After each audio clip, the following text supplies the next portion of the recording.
Si tu écoutes cet album jusqu'au bout, tu vas voir une femme disparaître lentement. Pas physiquement, émotionnellement. Au début, il reste encore un cœur qui essaie d'aimer. Mais chanson après chanson, les blessures deviennent des murs, le silence devient une maison, et le froid, une protection.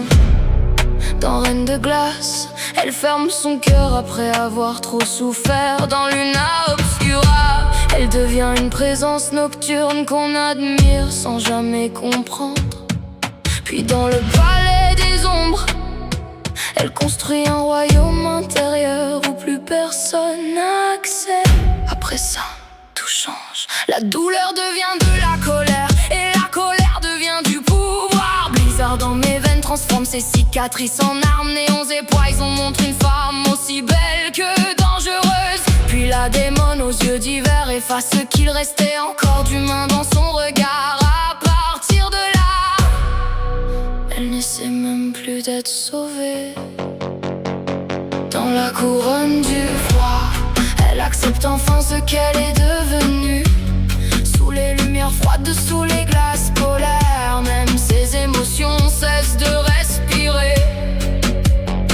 Et dans l'inaccessible, elle devient un fantasme impossible à atteindre. Une femme qu'on désire de loin, mais qu'on ne pourra jamais toucher.